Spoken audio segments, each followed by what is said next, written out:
যে যাত্রাটা নিয়ে গিয়েছিলেন বা যে স্বপ্নটা নিয়ে গিয়েছিলেন আসলে তার অনেকটাই পূরণ করে ফিরেছেন। এর আগে যেটা সম্ভব হয়নি আসলে। সব মিলিয়ে আপনার এক্সপিরিয়েন্সটা জানতে চাই এবং দেশে এসেই মানুষের ভালোবাসাটা পেয়েছেন সেটা দিয়ে শুরু করতে চাই আসলে। ভাই ভাই ভাই ভাই লাইভ চলতেছে না কি হাল সবাই আর সরে লাইভ চলতেছে। বলো বলো লাইভ কাইদা কি বল বলো অ্যাকশন ভাই। সবার আগে বলতে চাই আপনাদের সবাইকে অনেক অনেক ধন্যবাদ। আপনাদের সাপোর্ট ছাড়া আমি আজকে এখানে দাঁড়িয়ে থাকতে পারতাম না এবং বাংলাদেশের জন্য সম্মান নিয়ে আসতে পারতাম না। তো সবার প্রতি আমি আন্তরিকভাবে আপনারটা আপনি দিকে সরুন, আপনি দিকে সরুন। আপনি থাকেন ওকে। সবাইকে অনেক অনেক ধন্যবাদ জানাতে চাই। আপনাদেরকে ছাড়া আসলে এখানে দাঁড়াতে পারতাম না এবং বাংলাদেশের জন্য সম্মান নিয়ে আসতে পারতাম না। তো আপনাদের সবাইকে আমার অন্তরের ভিতর থেকে অনেক অনেক ধন্যবাদ এবং সব কিছুর জন্য অনেক অনেক ধন্যবাদ।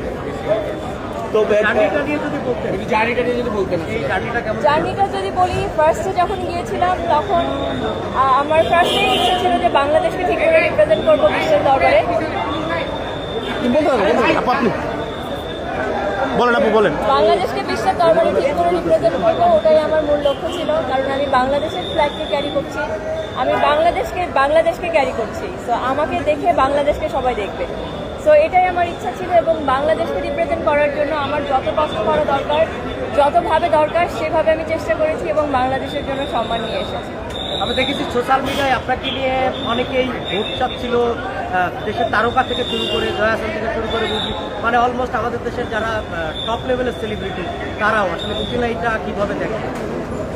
আমি বলবো এটা আমার জন্য অনেক বড় পাওয়া।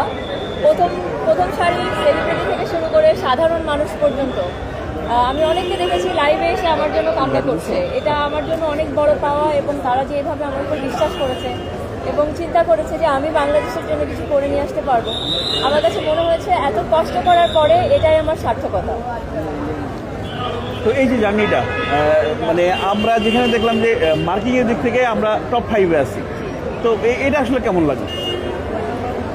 আসলে বললে অনেক কিছুই বলতে পারি, বাট যেহেতু আমি part of miss universe family, so অনেক কিছু আমি বলতে পারবো না। বাট এতটুকু বলতে পারবো, বাংলাদেশের হয়ে যতটুকু পজিশন নিয়ে আসা সম্ভব, যতটুকু সর্বোচ্চ রেজাল্ট নিয়ে আসা সম্ভব আমি করেছি।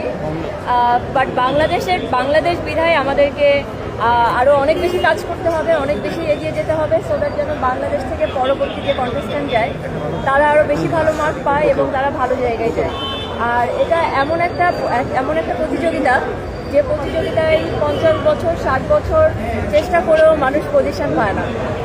অনেক বড় বড় কান্ট্রি আছে যেগুলি আপনারা দেখলে হয়তো বা দেখতে পারবেন যে তারা পজিশন পায় নাই 50 বছরে 60 বছর। তো সেটার জন্য অনেক কাজ, বিজনেস ওয়াইজ রিলেশনশিপ থাকতে হয় মিস ইউনিভার্সের সাথে, একটা দেশের সাথে মিস ইউনিভার্সের রিলেশনশিপ থাকতে হয়, মানে গভর্নমেন্টের সাথে, এবং দেশের নাগরিকদেরকে অনেক এগিয়ে আসতে হয়, যেটা আমি পেয়েছি। তো আমরা ওয়ান স্টেপ অ্যাহেড।